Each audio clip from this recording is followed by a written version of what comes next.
Bienvenidas, bienvenidos. Hace una ilusión increíble empezar este ciclo de conferencias de interferencias de este año con tantísima gente aquí. Y me hace mucha ilusión presentaros a Timothy Morton, que es nuestro primer ponente de este ciclo. A partir de ahora pasamos al inglés.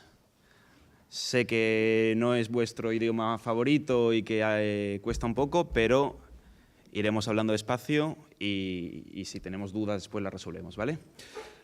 Welcome, Timothy. It was great to have you here.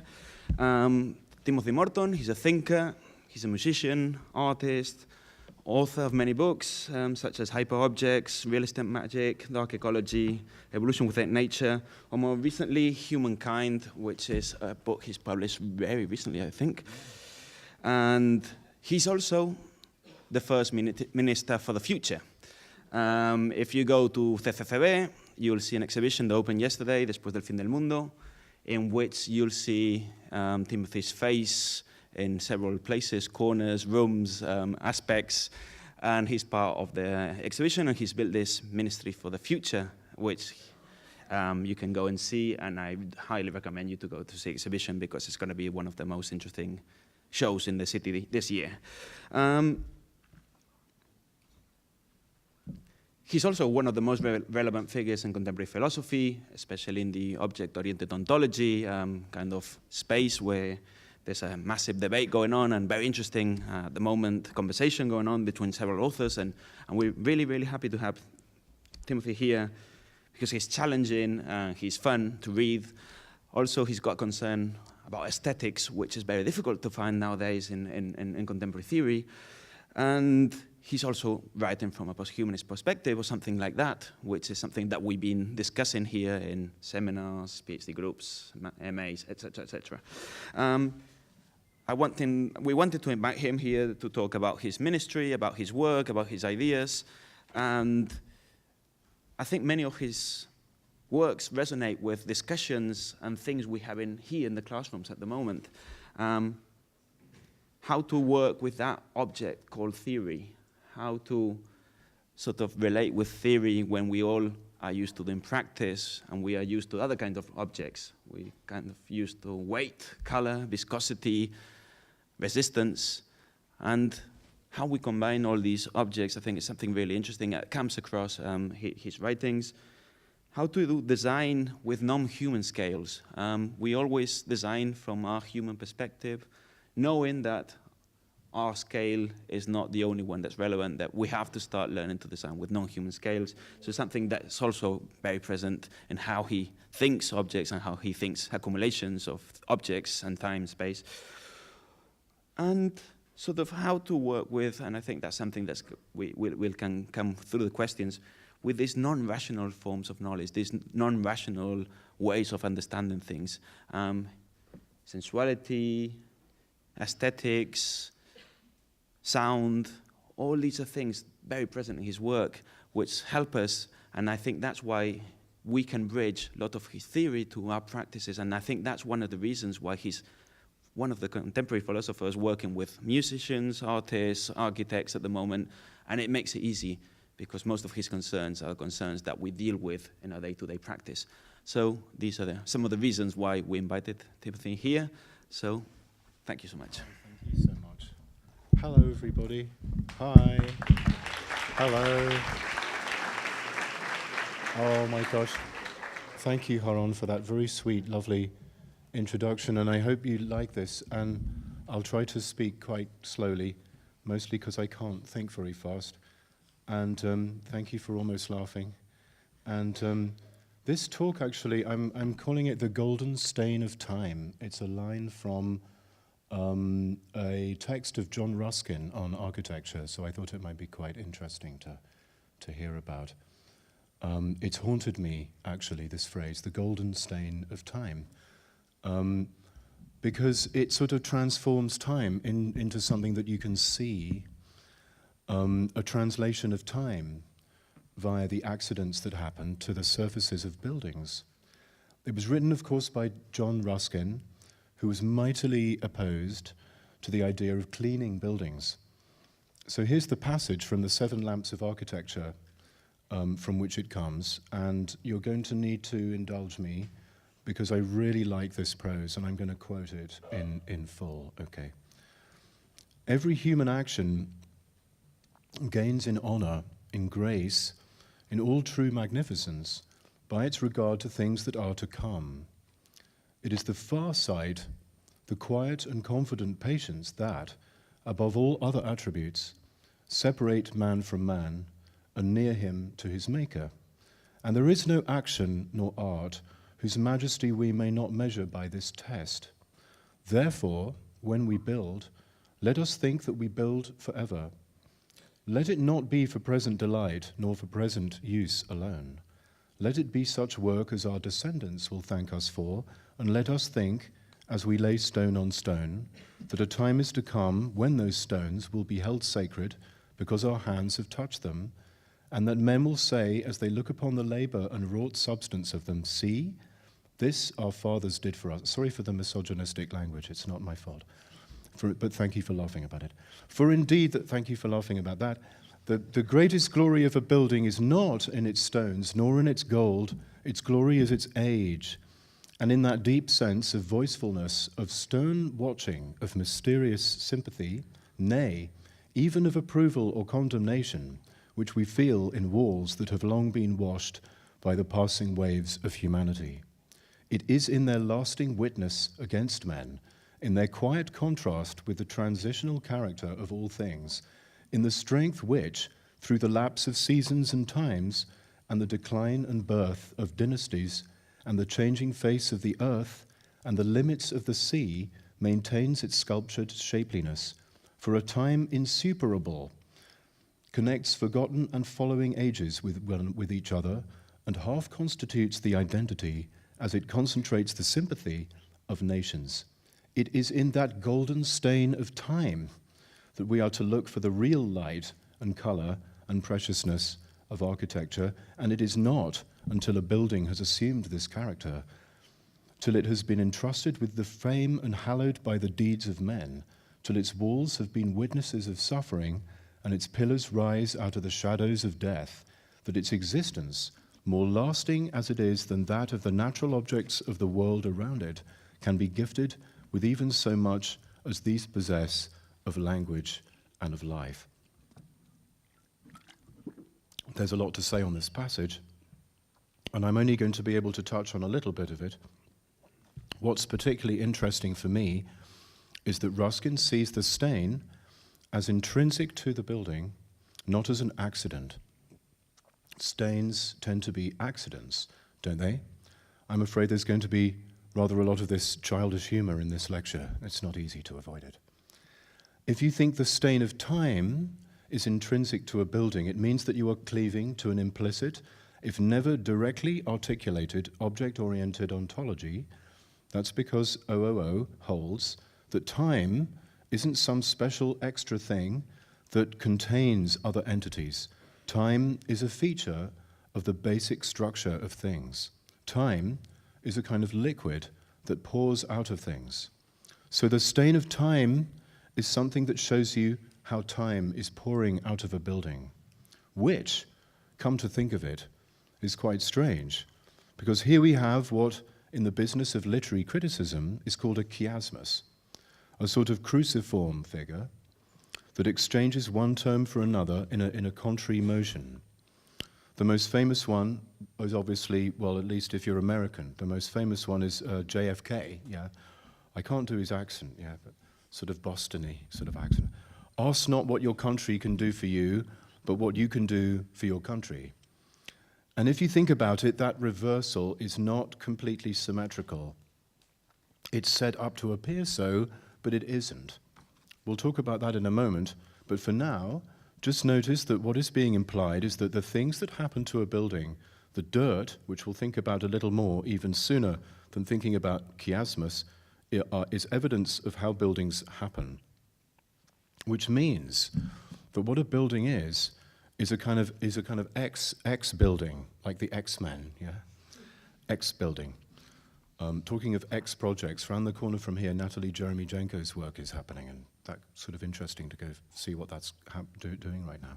She's part of the CCCB show. Part of thinking about symbiosis and evolution and other phenomena like that involves a very curious ontological feature of how things are. They are ghosted by spectral versions of themselves that are not optional or accidental. Stop the tape of evolution and you'll see a life form ghosted by some X power that doesn't make sense. Say, for example, it's a fish that can breathe out of water for 5 minutes. The other fish are a bit freaked out by this fish. If they happen to be fishist, they might try to exclude the X fish from the benefits of the fish category altogether. But since evolution is driven by random mutation, so that you can never successfully distinguish at the time between a monstrosity and a variation, because those terms only make sense backwards, aka retroactively, there's no way to draw a nice, neat, rigid line around the fish species in question. And yet, and for the same reasons, we're talking about this exact little fish. Look, there it goes, darting through the water with its cute orange stripes. And we're not talking about frogs or viruses or jacarandas. A fish, in order to be just this exact fish, is ghosted by its X-fish spectral double. I'm arguing, in fact, that our building can be stained by other stuff, to use the kind of highly technical vocabulary I've developed over the years, because it's already stained by itself, and I hope that this paradox doesn't sound too utterly outlandish at this point. The building is already stained by its uncanny X-building form, and this is only because it has an appearance, which is a terribly simple reason for such a superpower, isn't it? Because it has a structural, ontological difference between what it is and how it appears. The building is intrinsically flawed. All buildings are a bit wonky, I'm sure you'll agree, and not just because you have to fit them next to other stuff and make them cope with other stuff, which makes them vulnerable to still other stuff that's different from the stuff you design the building to cope with, and I'm sure my lucidity is rubbing off on you as I speak. If you clean the building, however, that might imply that you think that there's a genuine building underneath its present appearance, which might imply that you think that there's a genuine substance underneath present appearances in general, which also implies that what is genuine keeps going on and on and on continuously, say from 1517 to 2017, which also implies that time is a linear succession of now points coagulated together by some kind of mystery glue that makes them, one of them, capable of being a stepping stone to the next one, such that the past is made of now points that happen to be over there, not there, not you, but like over there somewhere. I usually think that the past is to my left, because that's how I was taught to read, and that over there is measurably different from over here in the here and now, which in turn implies that this temporal line is sitting in some kind of dimension that allows you to measure it like that. And what could that be other than time itself, so that you can count the number of temporal units it would take to get from the contemporary now point to the 1517 now point. And this means that you're a bit of an idiot who hasn't actually explained anything like what you were trying to explain, because you require time to explain the very temporal logic that you're using to argue that there's a genuine building underneath the building's appearance. Does this mean I don't think that you should repair or clean buildings? No, it doesn't. In that case, I'd also be advocating some kind of metaphysics of presence, because that's what we're talking about, the view that resists the strange features of the time stain concept, according to which there's a genuine state of a building and a not genuine one, and it's too bad you're living in a broken hovel with bits of broken bridge and road and stuff, because that's just the way things are right now, and we don't believe in infrastructure anyway. It's all just information nowadays. Bridges are for people who've never so much as heard of Oculus, and so on and so on. That's all in quotation marks, by the way. Don't believe it. But we have, and by we I mean mostly white Western people, turn the dial quite a ways towards the clean end of the spectrum, and it might be a good idea, ecologically speaking, at least, to turn it a little bit towards the dirty end, because what dirt is, of course, is evidence of what I'm now calling the symbiotic real. And it's made up of mostly bits of life forms, mashed. And the building itself might have been designed with repelling such things in mind, making its surfaces nice and easy wipe. And this repulsion can only work according to a certain temporal scale, so that the building costs as much as it takes to maintain the temporal scale on which it appears to be nice and pristine, like you have to wash the windows every few weeks, no matter what, and this employs all kinds of cleaners and dangerous ladders and stuff. Or you've made this building out of overkill materials that will resist weathering for hundreds of years, longer than necessary, and the temporal scale you're working on has not much to do with the temporal scales of the other structures around, some of which are made by spiders and birds and the like. And of course, all kinds of different temporality structures can overlap in a building, so that your building really is a sort of poem about time, with all kinds of different temporal images, rhymes, rhythms, and tropes. When I teach how to read poems, which I'm doing right now, actually, I teach some stuff about the different aspects or layers of a poem's unfolding. I call them structure, texture, perception, and narration. Structure has to do with the very basic things such as the lineation of the poem, how the lines sit in relation to one another, and the syntax, how the phrases are joined together or not. And the most basic feature of all is what some people call space, but that's because they're not thinking carefully about what they're trying to analyze, so I changed the term to physical architecture. Here's what I mean. The poem is made up of squiggles on or in some kind of physical medium, such as a page made of paper, or a screen made of pixels, or a room full of air that can be turned into pressure waves, or a combination of all kinds of media. The first question to ask about a poem, and it's a very basic environmental question, is what is the relationship between the squiggles and the physical architecture the poem is sitting in? Some poems just plow ahead and ignore their physical format. They don't care whether they've been inscribed on a sheet of parchment with a quill pen, or singed into the fur of a cat, or found randomly in a configuration of rocks on the surface of Mars. There's a strong contrast between the poem and what it's sitting in. And this is typical of poems in European languages up until about the middle of the 19th century, which is when Ruskin wrote The Seven Lamps of Architecture, and Mallarmé wrote Un coup de dé. In that poem, it's as if he's written it on a rubber sheet, and that he stretches and bends in all kinds of ways so that the words pull away from one another or crowd together in unexpected ways. The so-called space around the poem becomes part of the poem, which always happens. It's just that this poem is doing it deliberately, and to that extent, whatever its content, it's an environmental poem. In the same way, and I hope this doesn't sound too clunky, all architecture is landscape architecture. All right, it sounded clunky, but perhaps you see the point. What's interesting, of course, is that landscape architecture is often construed to be the poor relation of architecture, which is sort of like writing poems without regard to the surfaces. Not you guys, not everyone in this room is really enlightened. Other wrong people outside this room, okay? Which is sort of like writing poems without regard to the surface, whether 2D or 3D or more that they're written on.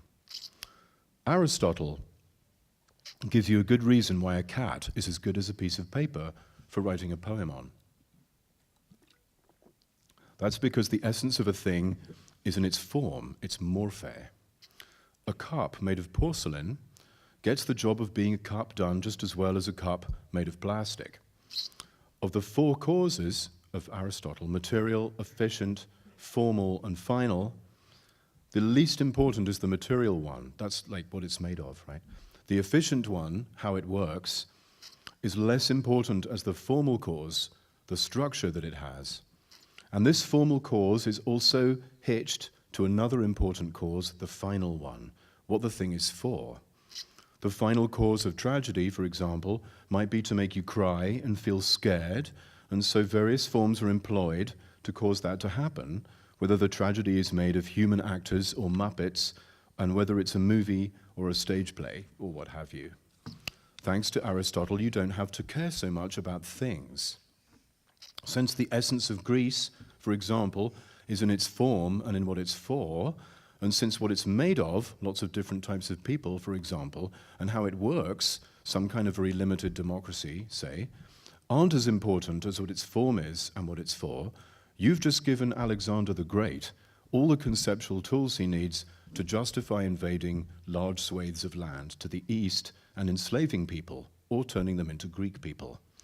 Aristotle supplies you with a sort of civilization in a box that you can unpack and unleash wherever you like. It doesn't matter that where you just landed is made of sand or subtropical savanna or swamp. You can pitch your Greekness there, no problem.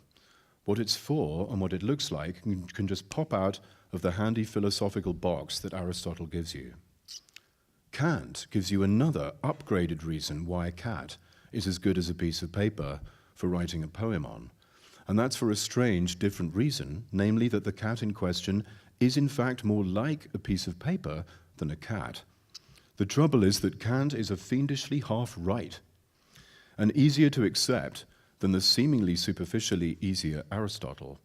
That's because it would take a lot of fancy theological footwork to prove what Aristotle wants you to think about, namely the existence of substances that remain constant if their form remains constant, underneath certain appearances called accidents and designated as superfluous.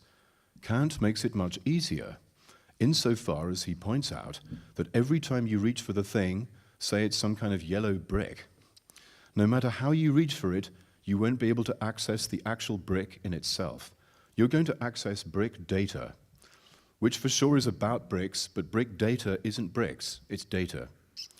And he lets slip, though he tries to make sure you don't notice, that this happens no matter what access mode you access it in. Officially, Kant holds that thinking is the top access mode, and that somehow the thinking, transcendental subject gets to make the brick real, to realize it like a director or a producer making a movie, or like a conductor interpreting a piece of music, or like reading a poem, bringing these squiggles to life as a poem. The trouble is you have to do a lot of fancy metaphysical, nay theological footwork in that direction if you're going to go along with Kant as opposed to Aristotle. No, the easy bit, and Kant lets it slip in an example, which is why he was scared of using them, is that no access mode whatever will be able to wrap itself around the whole of that brick in the best or most proper way. You can think about the brick, that will give you brick thoughts. You can lick the brick, that will give you brick licks. Jesus, this now starts to sound like Dr. Seuss. Luke Lark licks lakes. You can brush the brick, that will obtain brick brushings. You can interview the brick. This will give you a brick interview, which won't be very verbose either. You can ignore the brick. This will give you a fuzzy cloud of brick-shaped ignorance. You can put the brick in your building. This will give you a brick building. See the trouble? One of the cool things about the trouble is that any access mode at all is equally rubbish at Pac-Manning the brick once and for all. And this means that non-humans, from flies who land on the brick, to bacteria that digest the brick, to Pac-Man that eats the brick in an example about object withdrawal in a lecture, are equally as good or bad at grasping the brickness as thinking, which anthropocentrism, bless its little heart, has tended to confine to just one corner of the universe, aka the one we're at, the humans. Okay, that's the cool bit. And now for the uncool bit, the bit that OOO is rejecting. Remember, OOO is cool with the withdrawal of the Kantian brick, but it's not cool with the anthropocentric workaround I was just sketching, whereby thinking becomes the right access mode. One reason for this is that Kant has been interpreted like someone with partial hearing at a mixing desk. This person has two faders to control. One fader is the correlator fader, the entity that gets to do the accessing. The other fader is the correlatee fader, the brick in this case. Traditionally, on the Kantian mixing desk, only one fader has been turned up anywhere near loud, the right channel, the correlator fader. The correlatee fader has tended to be turned way down. This enhances the sense of human power. Hegel goes so far as to get rid of the left channel altogether. It's like somehow he thinks that a really cool mono remix of Kant will be better than the original stereo.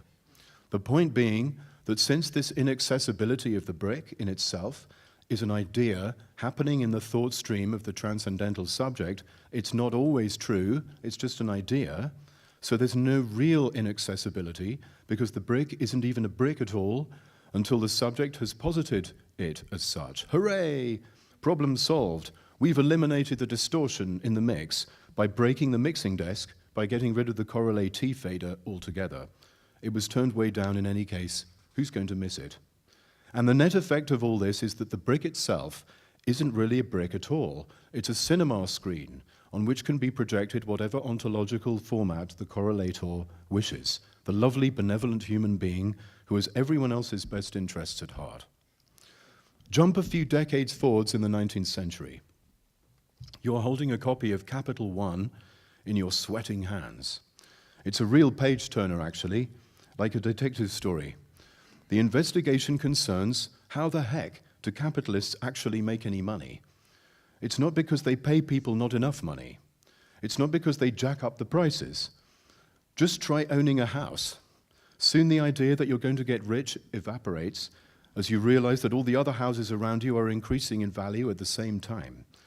And all the money you didn't pay the workers to make the brick or whatever is also not being paid to the workers who make the other stuff, so you're not making money like that either. And anyway, capitalist economic theory knows about that already.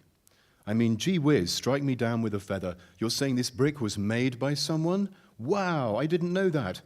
It was as easy pointing that out and then doing something about it, like raising someone's wages. Communism would have happened everywhere by now. Marx argues that one thing that's weird about capitalist economics is that it turns things like bricks and tables and coats into monitors that display the fluctuations of value rather than stuff you can eat or wear. And he says that this is far weirder than if the table or whatever were to get up and move around, whether by its own force or by some kind of telekinesis.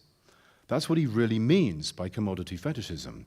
It's precisely not about believing in anything like the agency of non-human or inanimate beings.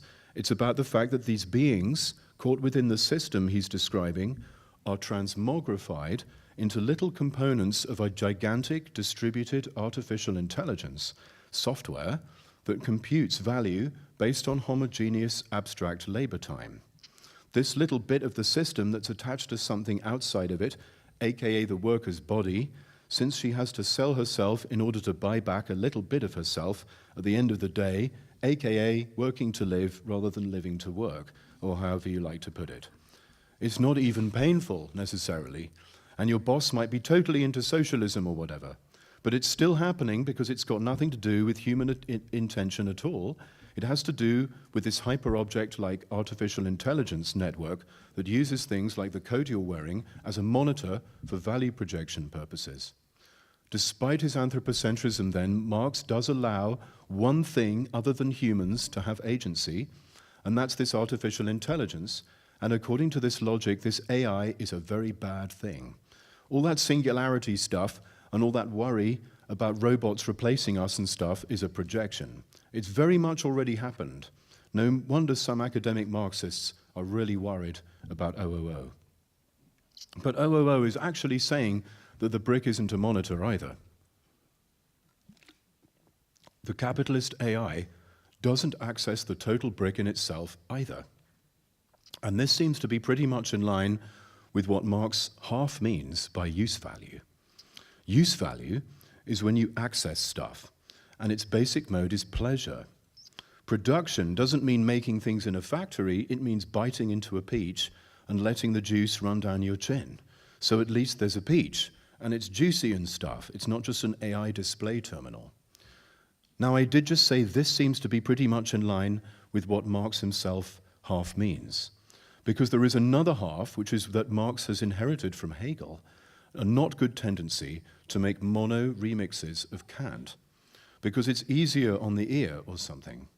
In the mono remix, the peach isn't really a peach until you've accessed it, which for Marx means bringing it within the sphere of human economic relations. We're not talking about buying and selling peaches yet. We're still talking about use value, not exchange value. Logically, prior to exchanging stuff is enjoying stuff, and the enjoyer is what for Marx makes a thing real, realizes it in the conductor and musical score way I was just describing. Can you see how Marx's theory has a really pernicious bug, which ironically consists in a lack of consideration for actual bugs, not to mention pigeons, Animal from the Muppet Show, or bits of brick powder? And in this book, Humankind, Solidarity with Non-Human People, I'm arguing that this is a bug, not a feature, of Marxism.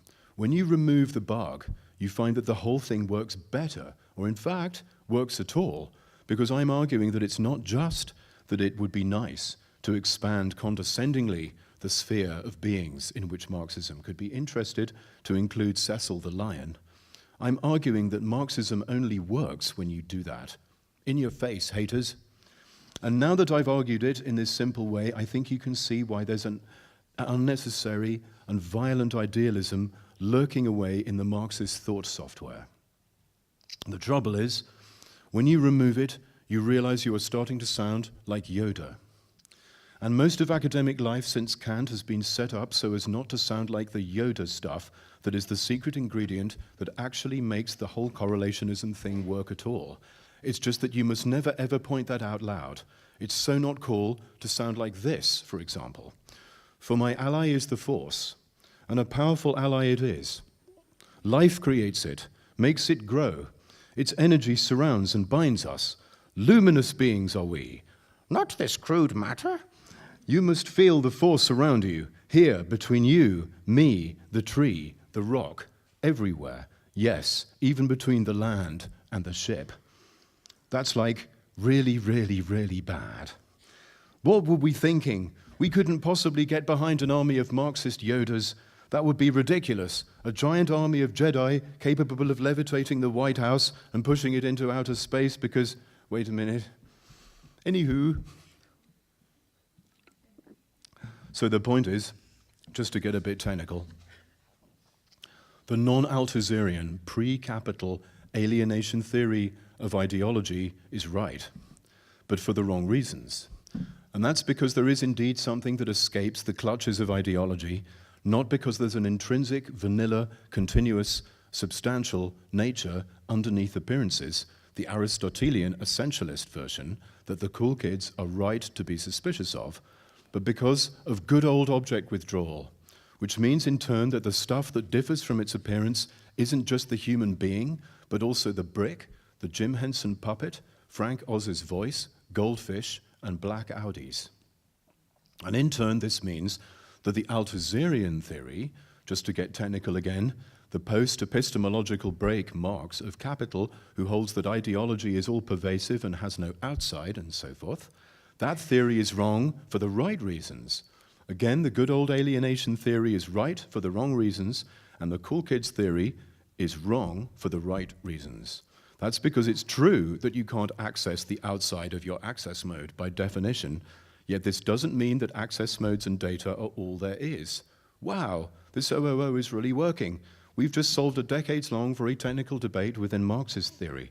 All you have to do is accept a little bit of Yodification, and it's all good. What's not to like? Now, this is where we get back to Ruskin and find some interesting stuff to say about it. And as a side note, the kind of art that Ruskin, thank you, championed, the pre-Raphaelite stuff, has had such a rough ride from the Hegelian Marxists, who have accused it of being culinary art. Note the patriarchal put-down of cooking, and kitsch, aka it's like a fascist bouillon cube that will make a really powerful Nazi soup if you know what you're doing. And for whatever reason, I just adore the pre-Raphaelites. I can't help it. One cool thing about them is that the hyper-detail in their work defeats a foreground-background distinction that is implicitly anthropocentric. When the leaves and flowers are just as detailed as Ophelia floating down that stream, you've gone a long way towards an ecological art. Which brings us to Ruskin thinking about that elusive form, the Gothic. So the way a building's appearance differs from its essence is its fragility. And this difference is how the building is really a slinky. You know this slinky, this sort of American toy, right? This kind of helix of metal that kind of, you pull it down the stairs and it kind of walks down that way. The building is really a slinky that flops over itself, lopsided, and the name of this flopping is time. One implication is that a building can never be totally integrated. A temporarily frozen slice of a building is going to be flopping over itself already, like when you hit pause on an old VHS video and the image on the screen flickers back and forth without settling on a single shot. Buildings have temporal parts as they do spatial parts. There's the building in 1600, there's the building in 1800, the building 2 million years from now when it's mostly a cloud of powder dispersed in the air and some compacted mineral strata on the ground. What I'm saying is that there's no way to find a truly solid or static temporal part of a building. There are, however, and this is something Ruskin argues in The Nature of Gothic, that some architectures make this intrinsic brokenness explicit. And this explicitness is also a signal of the way the humans who made the building were treated. Were they permitted by the stringencies of the building's construction to exercise their creativity? This is what Ruskin says. Wherever the workman is utterly enslaved, the parts of the building must of course be absolutely like each other, for the perfection of his execution can only be reached by exercising him in doing one thing, and giving him nothing else to do. The degree in which the workman is degraded may thus be known at a glance, by observing whether the several parts of the building are similar or not, and if, as in Greek work, all the capitals are alike, and all the mouldings unvaried, then the degradation is complete. If, as in Egyptian or Ninevite work, through the manner of executing certain figures is always the same, the order of design is perpetually varied, the degradation is less total. If, as in Gothic work, there is a perpetual change, both in design and execution, the workman must have been altogether set free. Now, the point of this passage is that the worker gets to be more in charge of different kinds of production, aka different kinds of pleasure, for no particular reason in the Gothic mode of proceeding. But the less obvious point, and this is my conclusion here, is that so does the building and the building's parts. Rather than being subsumed into some kind of teleological aim in which they lose their distinctiveness, they are allowed to wiggle around and differ from the overall structure. And now to bring it back to our main theme of time stains. Recall how Ruskin writes it. It is in their lasting witness against men, in their quiet contrast with the transitional character of all things. In the larger passage I quoted, he's saying directly, on the one hand, the building is sanctified by human pleasure, whether directly to do with the building or not. He's saying that human access ennobles the building, literally coating it with the patina that is the signal of human access above and beyond deliberate access or thought access.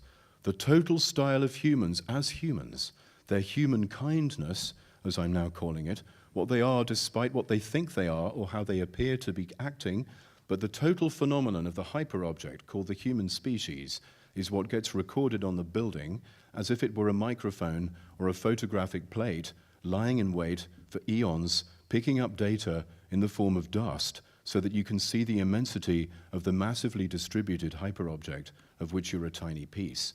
It's the stain of the human.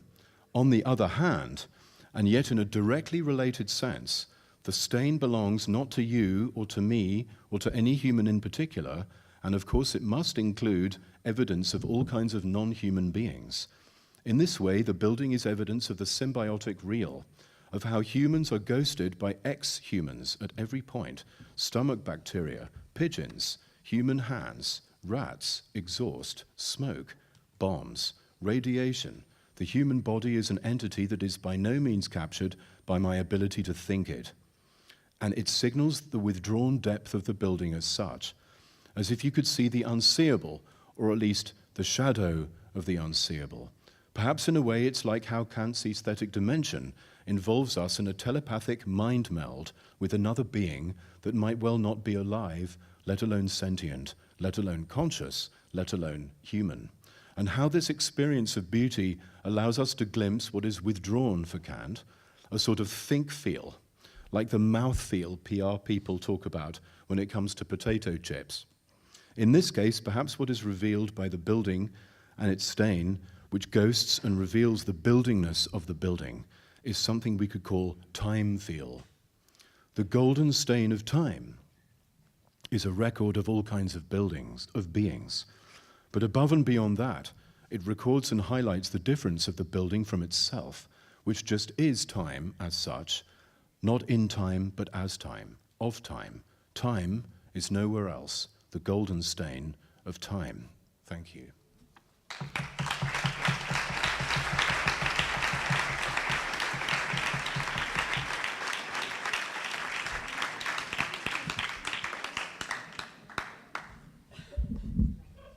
Thank you so much for that, Timothy. I think there must be many questions and many things in your brains which I can see struggling to cope, deal with, and relate to some of the things, but also there was, I think, any particular questions, specific questions? Yeah.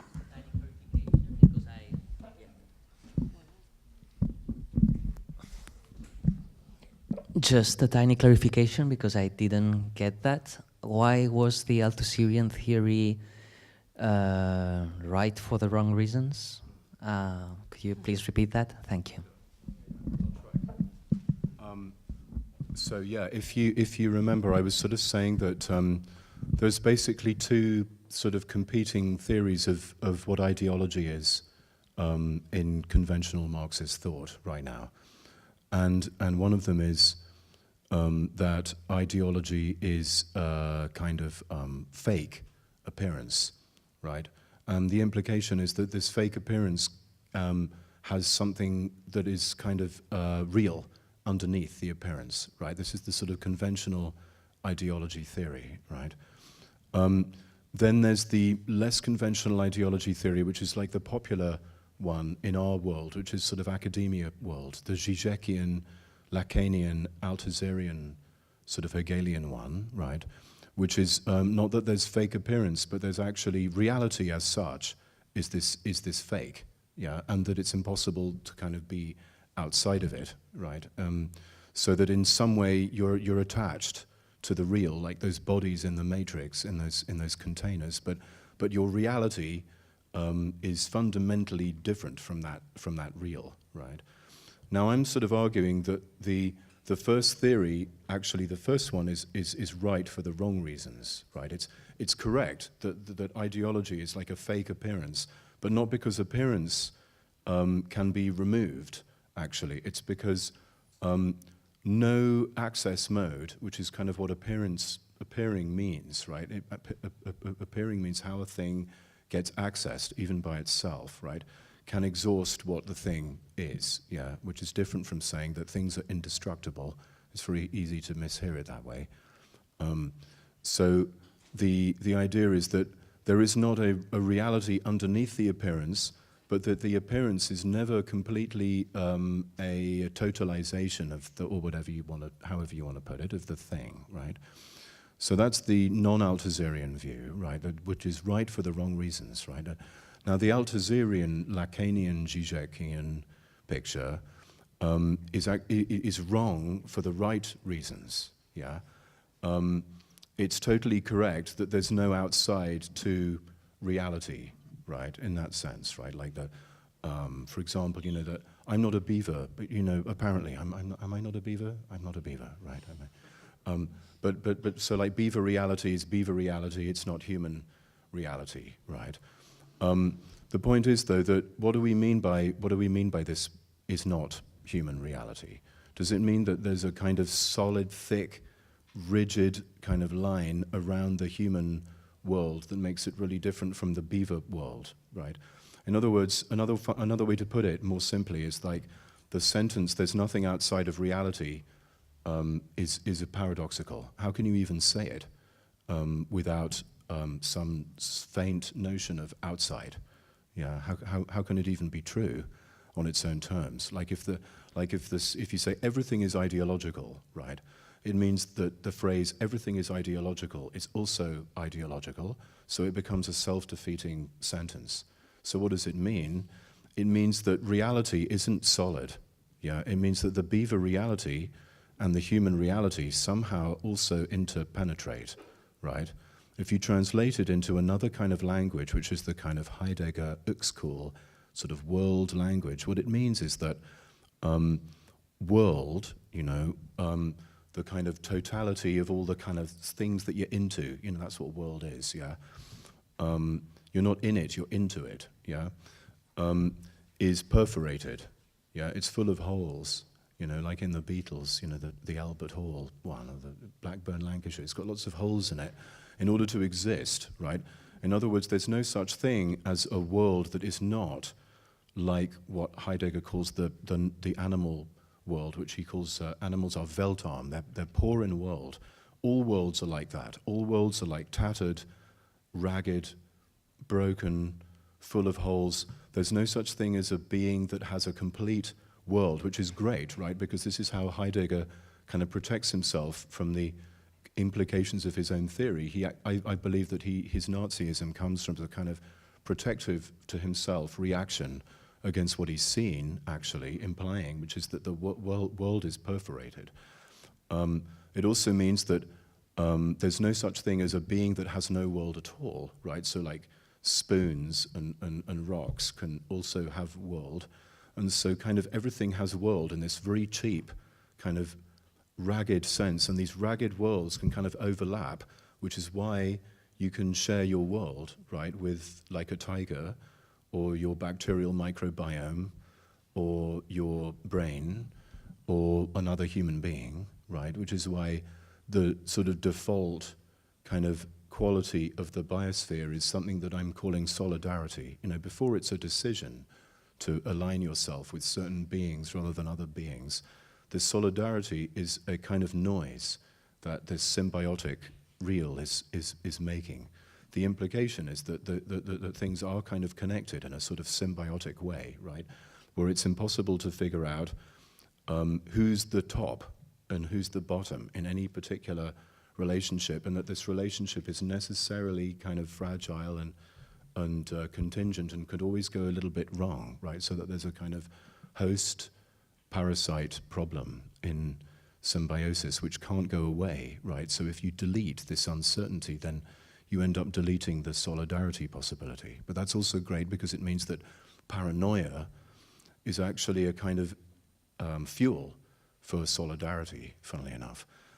So that actually not being sure about who you are is actually kind of like a way in which I can start to join you, because I become slightly paranoid about whether you're not an android, So actually I'm already kind of relating to you somehow that way, right? And so, paranoia is like a favorite emotion of these Althuserian type Marxists for another reason, because since there's no outside, how can I know that I'm not, just this puppet in this kind of matrix-like situation, right? And then I become this kind of person who tries to tell you how smart I am by telling you how imprisoned you are, like how much more right I am than you are, because my view of how messed up everything is much more total than your view, and so I'm more intelligent than you because I know how more paralyzed you are. And it's like, well, how did we get into this position where intellectuals started to compete about what's the most oppressive picture of reality that they could possibly draw, about how difficult it would be to change things? I thought, what the fuck's that all about? So it sort of stopped being about caring about poor, suffering workers, one of whom is you, the intellectual, and starting to be this kind of competition. Sorry to bring up this. No one in this room does this, right? We're all like really nice people who don't do this sort of stuff, this awful, horrible stuff that other people do. So yeah, it's sort of wrong because world isn't this solid thing, but for the right reasons, which is that there's nothing kind of, in a way, there's nothing outside of your access mode, right? In the sense that, like, when I pick this up, even when I'm thinking, oh, I mustn't anthropomorphize the bottle because that would be bad. First of all, my total human Gesamtkunst humanness is already kind of doing that, whether I like it or not. Second of all, my idea that I don't want to be like that, it might itself be the most essential kind of human thing, right? Like the desire not to be anthropomorphic might actually be a really like human trait, and you can't like check in advance, right? So there's a kind of uncertainty built into it, yeah, and I think it's sort of important to remember that, right? So that's why that particular view is like, it's wrong, but for the right reasons. ¿Más preguntas? I got one, maybe stemming from this one. Going back to the stain, esta mancha del edificio. The stain is the subject that we cannot relate to somehow because none of us has done it. We all done it with these others, non-humans, humans. It's a very big object. It becomes an object. It becomes the building somehow.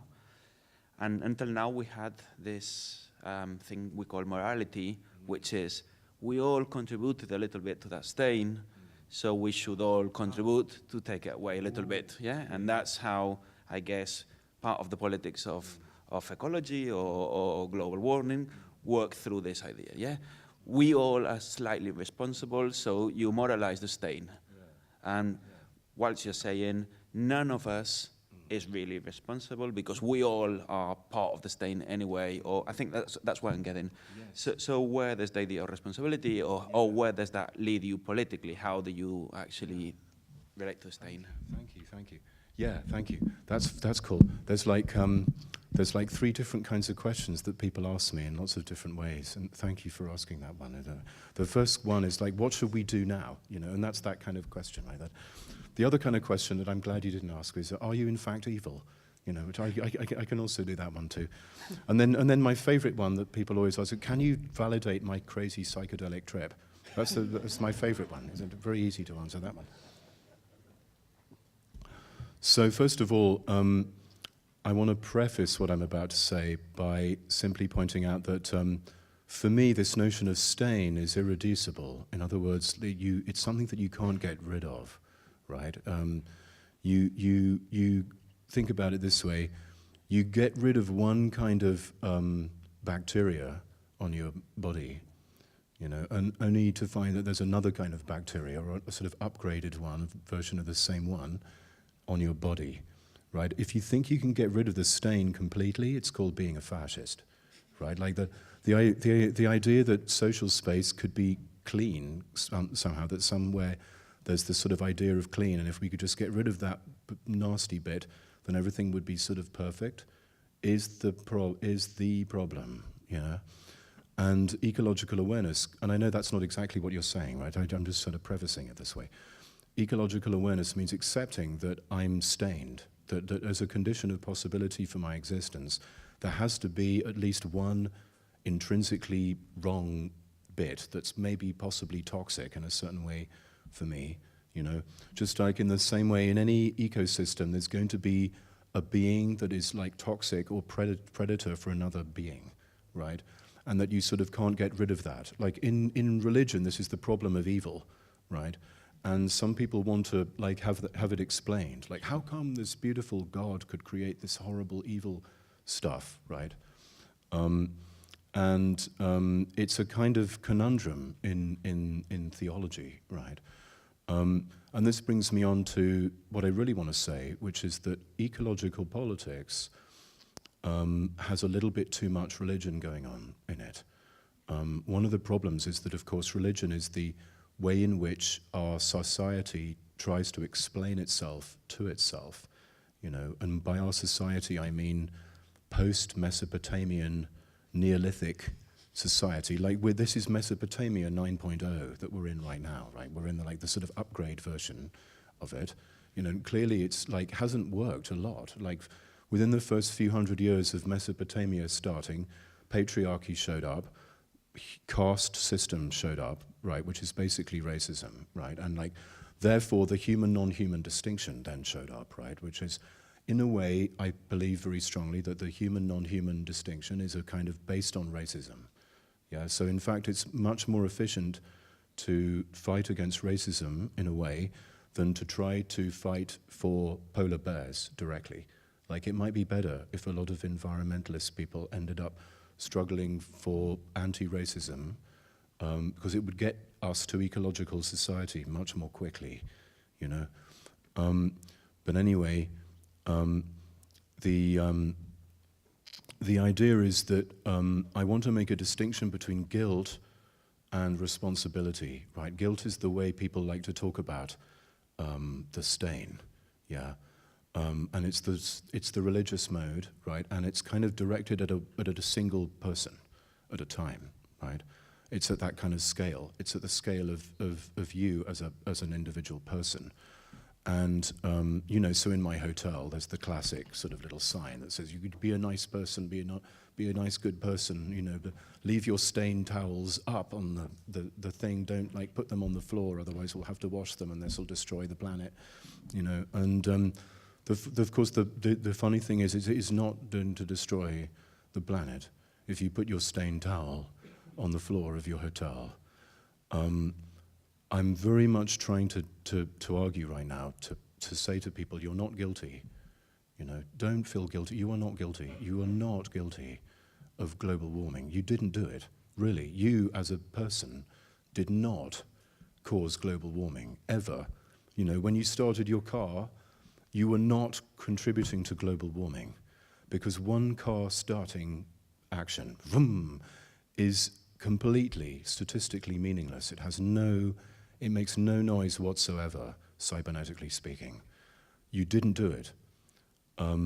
You're not guilty, yeah? And so this kind of guilt mode that we use to talk to ourselves about ecological stuff is precisely incorrect, right?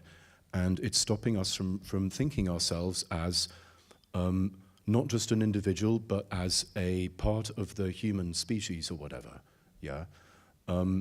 And, you know, this kind of gets in the way of actual ecological action, which has to be collective, right? And so I would like to draw a distinction, actually, between guilt and what you could call responsibility. And responsibility kind of means all you need to know is that the thing that you're witnessing is real, and then you're responsible for it, right? Like, if you can understand it, you're responsible for it, right? Like, if you can see a child about to put their hand in a flame, you don't have to prove that you did that, right? You obviously don't also have to prove that the hand is going to get burned. You are now responsible for that child's hand, so you want to tell the child or grab the child, pull the hand away, right? That doesn't mean that you did it, and it doesn't mean you should feel guilty. It just means you're responsible, because you can understand it, right? And so all of this language with which we talk to ourselves about ecology, which is a sort of guilt mode, and then kind of apocalypse mode, right, where some kind of godlike principle, which is basically alienated human superpowers, is going to come and judge us in the form of global warming, is to sort out all the naughty bad people from all the really good people, you know, is completely irrelevant. And the idea of, like, whoever did it first is the evil one is also irrelevant, because we're talking about an object, aka the human species, that is distributed in time as well as space, right? And so, you know, this is how I justify my existence as an American, because just because in a way Americans invented air conditioning doesn't mean that they're the worst people in the universe, right? Because everybody likes air conditioning, you know. And while we're on the subject of desire, the idea that you know, before desire showed up, we always knew exactly what we wanted and wanted exactly what we knew, is also part of religion space, which is part of how Mesopotamia explains itself to itself, right? So that's a problem too, right? So that Neanderthals, you know, probably would have totally loved Coca-Cola Zero, you know, they probably would have really liked it, yeah? So it's not the case that all of a sudden everything became really twisted and we have to become untwisted, and that's what ecological politics is about. I think ecological politics is actually about creating, enhancing, magnifying, amplifying more and more different forms of pleasure. Yeah, that's what it's really about, rather than trying to become kind of untwisted beings whose needs and wants efficiently, like, access the rest of the world in a kind of perfect way. that's actually going to end up, you know, if we use that logic, with a really, really bad control society that makes this one look really kind of anarchistic in comparison. And I would very much like to beam myself back to the Starship Enterprise if it's the kind of ecological world we're going for here, you know. So really it's about like increasing pleasure, and you're not guilty. We're in a Catholic country. I know, I'm saying very hard to say it, right?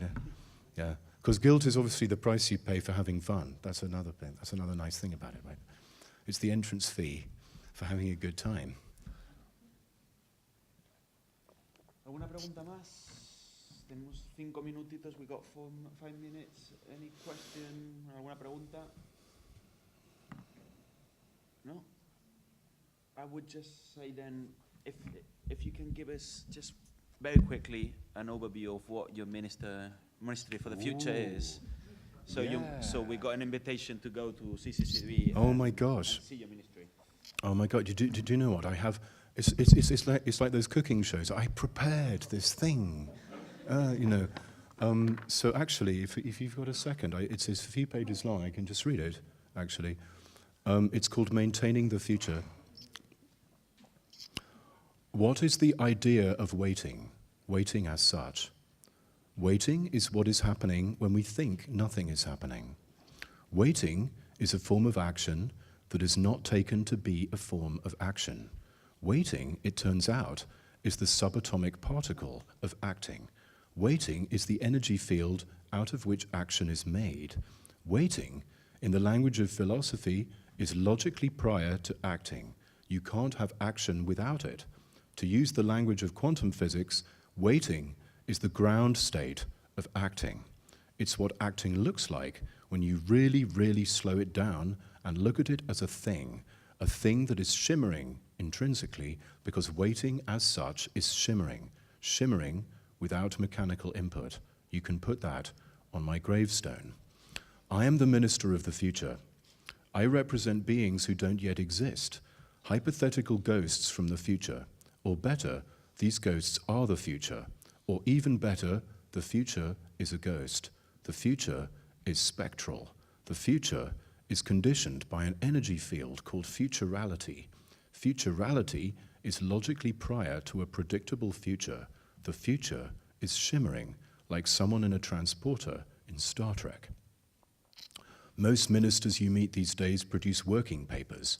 This is not a working paper. It will not predict what you should do. This is a shimmering paper. A shimmering paper is logically prior to a working paper. A shimmering paper holds open the possibility of the future as such, the possibility that things might be different from today.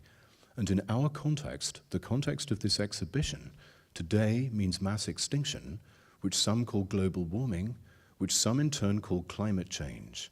Climate change is mass extinction. Mass extinction caused by humans. But let's not even worry about proving it anymore.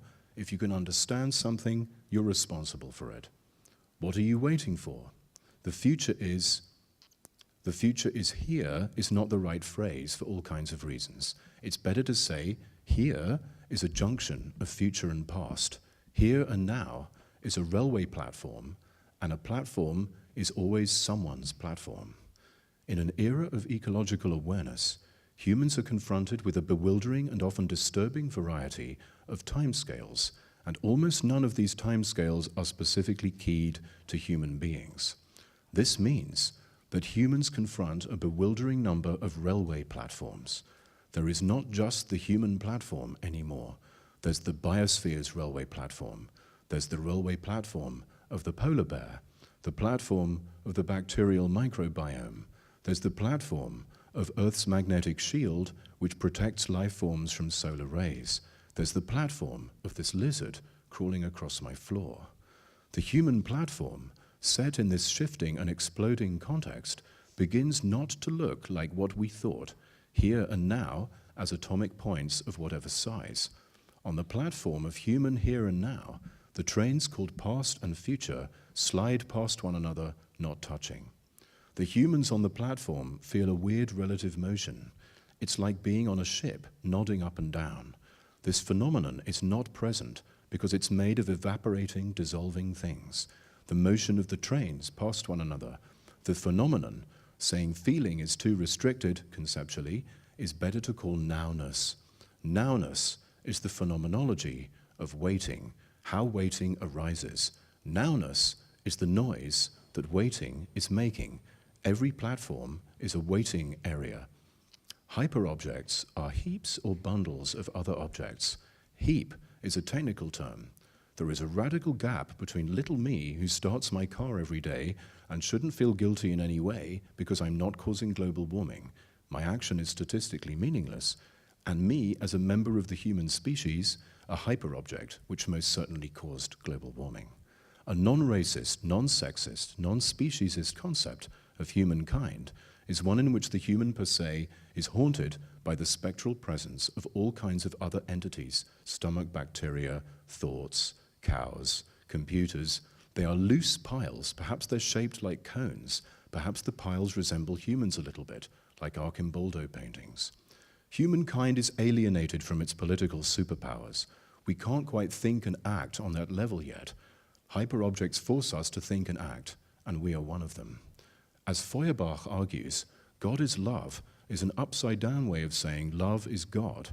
Collective thought and action is crippled by alienation and its policing mechanisms, for instance, the guilt induced by agricultural age religion, namely religion as such.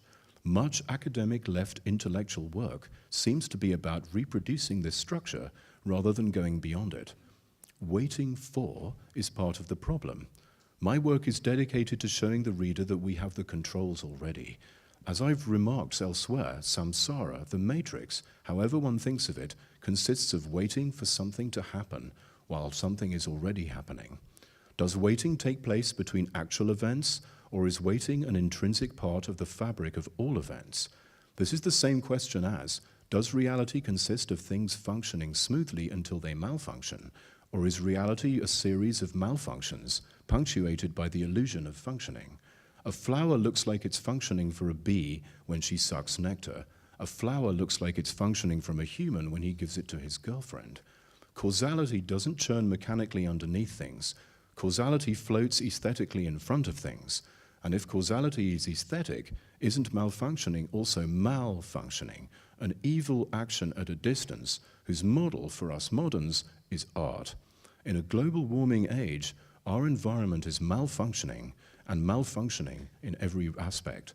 By evil here is meant something that is too often scapegoated as evil in an attempt to remove it from the system whose very existence it enables. Every object, every system, including every logical system, must be flawed at least slightly in order to exist. To be a thing, a sentence, a logical system, a flower, is to be finite, which is to say, to be a thing is to be flawed. We live in a world in which the past is trying as hard as possible to eat the future as efficiently as possible. Every year, the past gets better at eating the future, keeping the future open, refocusing humankind on the spectre of futurality.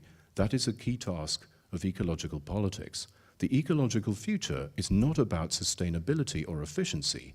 Petroculture dictates these terms, whether the left or the right articulates them.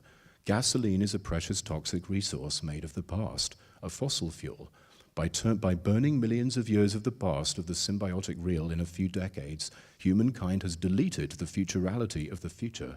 If there is only the idea that things could be different, futurality has become a tiny sliver, as slender as the second hand of a wristwatch. Deletion has occurred in the name of a present that has become reified, and that now stands over against the humankind that generated it. Species being as such is threatened, the non-human sucker that connects humankind to the symbiotic real. Nothing could be as inconvenient for the expression of species being than its total erasure. I do not therefore speak from a world without humans, nor do I speak for this world. I am not here to make you feel more guilty than you ever felt in your life. Quite the opposite. Extinction is the logical conclusion of alienation, not a biological fact outside of alienation possibility space, but its furthest limit. Extinction is even less visible than personal death. Last man narratives are fantasies of being able to witness extinction. But this is exactly what won't happen, as it is easy to know. no one will be around to write a news headline about the extinction of humankind. World without us narratives that enjoy how Gaia or nature will return after humankind goes extinct are dangerously ideological last man fantasies where the reader or viewer is in the privileged anthropocentric position of the last man.